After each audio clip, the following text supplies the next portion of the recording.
గొబ్బునూరు రోజా ఈవిడ కోసం చనిపోయి ఏ లోకన్నా అన్నాడు ఆనం వివేకానంద రెడ్డి గారు ఎప్పుడో చెప్పారు. రోజా పువ్వు వాసన రోజా నూరు గొబ్బు అని చెప్పేసి. నిజంగా ఈవిడ నూరు ఎంత గొబ్బు అంటే ఈవిడ ఎక్కడికి వెళ్తే అక్కడ దరిద్రం ఈవిడ రూపాన ముందెళ్ళి అవతలోడికి నాశనం అయిపోవడానికి సహకరిస్తూ ఉంటుందన్నమాట. అంత దరిద్రం ఈవిడ లెగ్గే ఐరన్ లెగ్. ఇదంతా ఎందుకు చెప్తున్నానంటే పవన్ కళ్యాణ్ గారి కోసం చాలా దారుణంగా మాట్లాడుతుందండి. ఇది ఆడదేనా అసహించుకునే విధంగా, ఇలాంటి ఆడదే పుట్టకూడదనే విధంగా మాట్లాడుతుందండి. పవన్ కళ్యాణ్ గారిని లేపుతున్నారంటూ ఏదేదో మాట్లాడుతుంది. నాకు అర్థం కాని విషయం ఏంటంటే, రోజా గొబ్బునోరు రోజా, నువ్వు ఎక్కడికి వెళ్తే అక్కడ నీకంటే ముందు దరిద్రం పరిగెడుతుంది. ఉత్తర కొరియా అధ్యక్షుడు ఎవరైతే కిమ్స్ ఉన్నాడో ఎక్కడైతే అనుభవం వేస్తే అక్కడ మళ్ళీ పచ్చగట్టు కూడా మొలవదంట. అలాగా నువ్వు ఎక్కడైతే పాదం పెడతావో ఆ పాదం పెట్టిన గడాలకి అధికారం దూరం అయిపోద్ది. ముందుగా మీ లెవెన్ రెడ్డి అయిపోయింది, కేసీఆర్ అయిపోయాడు, ఇప్పుడు స్టాలిన్ దరిదాపులో కూడా లేకుండా పోయారు. అంత దరిద్రపు కొట్టు పాదం నీది. అక్కడ లేపి తండడానికి ప్రజలందరూ కూడా సిద్ధంగా ఉన్నారు.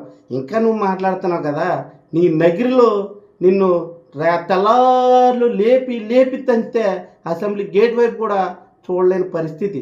అమరావతి వెళ్ళి ఈ గొబ్బు నూరేసి నువ్వు ఆగితే అమరావతి రైతులు అక్కడ ఉన్నటువంటి మహిళలందరూ లేపి తంతే మళ్ళీ ఏమైపోయావు, కనుమరుగైపోయావు.